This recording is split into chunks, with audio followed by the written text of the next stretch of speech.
story time. A few weeks before Christmas, my mother and I went on a secret road trip to a secret town. The town it's like only secret kind of by like sad default, because nobody knows it exists. It's just like it's in like rural Louisiana. Like you don't know that it exists, and like even people in New Orleans, they didn't know that it exists. And the like our GPS system in the car was like, I think I know. But then it just took us to a place where a dirt road kind of just called it a day. And I'm not actually gonna even like tell you about the secret road trip. You don't really need to know that, and the thing is, I'm not telling you out of respect for my family and their wishes.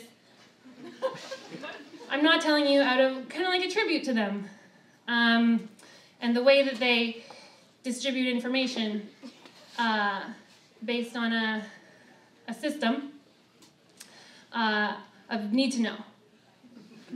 It's a need to know system that frequently forces us to ask ourselves, what is need? Like, what does someone realistically, truly need to know? And you don't need to know, you people, the details of the secret to appreciate what is, it's not a story about menstruation, but it features menstruation. So that's unimportant. I can just go ahead and tell you my menstruation story as long as you promise to just to have the secret loom over the story, like a hole in the ozone.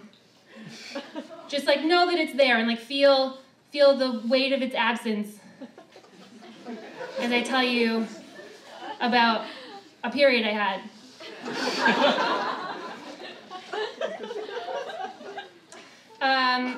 Because like that way I think that it illustrates for you, like if you don't already know what it's like to grow up in a family that is so consumed with secrecy, that it's explicitly stated that all things like personal and intimate and moments of vulnerability are all to take place strictly behind closed doors, despite the fact that for my entire secret hoarding existence, my parents have lived in a series of remarkably open concept modern dwellings with very few literal physical doors. So all that to say, my mother and I spent a week in Louisiana in a car, and the neighbors to this day, no idea why we were there. They don't know. And on our last night, we decided to have dinner at the one restaurant in town that wasn't a Popeyes or a gas station. And shortly after my fajitas arrived, my period also arrived, which was foreshadowed. So on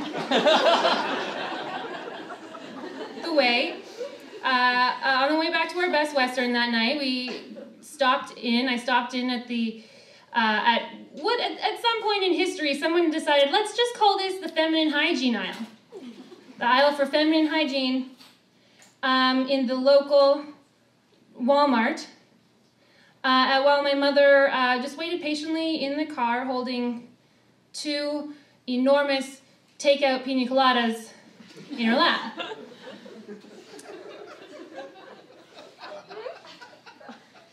You can get takeout pina... Anyway, whatever.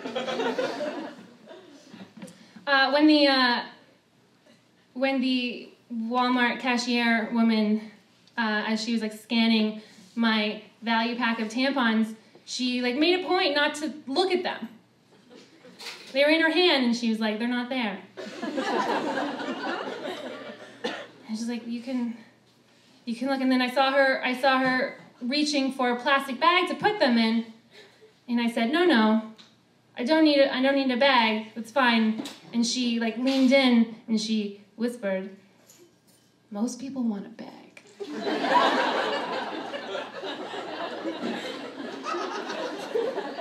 Which is, this is the moment when I want you to remember the looming secret, which might have been, it's responsible for shifting weather patterns globally. So, remember that when I tell you it's fine. So, the thing, like, I'm relating to this woman. I understand people like this woman because I come from people like this woman, and I, like, daily struggle with the fact that I am a person like this woman. A person who believes that things of the body are a source of shame, and for whom each of our humanly holes is its own unique liability. So I get it, but not in this moment. In this moment, I had no interest in being discreet about the strange nature that goes on inside of me. Because to me, the fact that as a woman I can create life inside of me is a thing, is like the thing in this worldly realm, this earthly realm that like most closely resembles wizardry. Like I'm a wizard. And I bleed on shit.